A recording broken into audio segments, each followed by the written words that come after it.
जिन्होंने जटारूपी अटवी से निकली हुई गंगा जी के गिरते हुए प्रवाहों से पवित्र किए गए गले में सर्पों की लटकती हुई विशाल माला को धारण कर डमरू के डमडम शब्द से मंडित प्रचंड तांडव किया, वे शिवजी हमारे कल्याण का विस्तार करें। जिनका मस्तक जटारूपी कड़ाह में वेग से घूमती हुई गंगा की चंचल तरंग लताओं से सुशोभित हो रहा है, ललाट अग्नि धक धक जल रही है, सिर पर बाल चंद्रमा विराजमान हैं,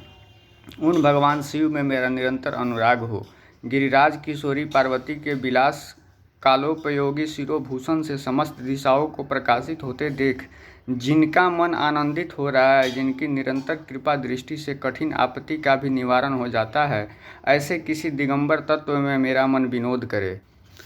जिनके जटाजूटवर्ती भुजंगमों के फनों की मणियों का फैलता हुआ पिंगल प्रभापुंज दिशा रूपिणी अंगनाओं के मुख पर कुमकुम राग का अनुलेप कर रहा है, मतवाले हाथी के हिलते हुए चमड़े का उत्तरीय वस्त्र धारण करने से स्निग्ध वर्ण हुए उन भूतनाथ में मेरा चित्त अद्भुत विनोद करे। जिनकी चरण पादुकाएं इंद्र आदि समस्त देवताओं के प्रणाम करते समय मस्तकवर्ती कुसुमों की धूलि से धूसरित हो रही है, नागराज के हार से बंधी हुई जटा वाले वे भगवान चंद्रशेखर मेरे लिए चिरस्थायिनी संपत्ति के साधक हो। जिसने ललाट बेदी पर प्रज्वलित हुई अग्नि के स्फुलिंगों के तेज से कामदेव को नष्ट कर डाला था, जिसे इंद्र नमस्कार किया करते हैं, सुधाकर की कला से सुशोभित मुकुट वाला व उन्नत विशाल ललाट वाला जटिल मस्तक हमारी संपत्ति का साधक हो।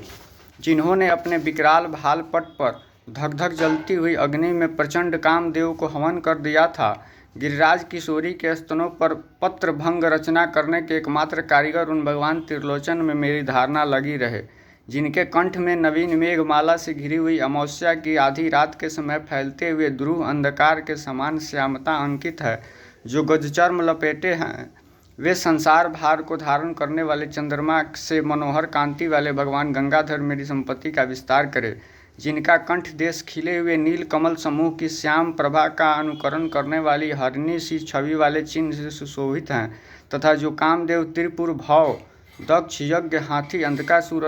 और यमराज का भी उच्छेदन करने वाले हैं, उन्हें मैं भजता हूँ।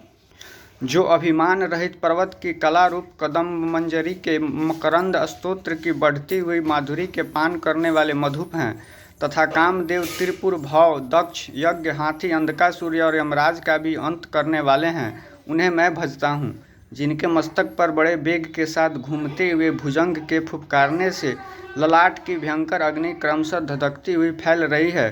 धीमी धीमी बजते हुए मृदंग के गंभीर मंगल घोष के क्रमानुसार जिनका प्रचंड तांडव हो रहा है, उन भगवान शंकर की जय हो। पत्थर और सुंदर बिछौनों में सांप और मुक्ता की माला में बहुमूल्य रत्न तथा मिट्टी के ढेले में मित्र या शत्रु पक्ष में तृण अथवा कमल लोचना तरुणी में प्रजा और पृथ्वी के महाराज में समान भाव रखता हुआ मैं कब सदाशिव को भजूंगा। सुंदर ललाट वाले भगवान चंद्रशेखर में दत्तचित्त हो अपने कुविचारों को त्याग कर गंगा जी के तटवर्ती निकुंज के भीतर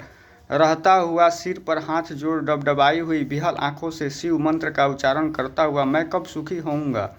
जो मनुष्य इस प्रकार से उक्त इस उत्तमोत्तम स्तोत्र का नित्य पाठ स्मरण और वर्णन करता रहता है, वह सदा शुद्ध रहता है और शीघ्र ही सुरगुरु श्री शंकर जी की अच्छी भक्ति प्राप्त कर लेता है।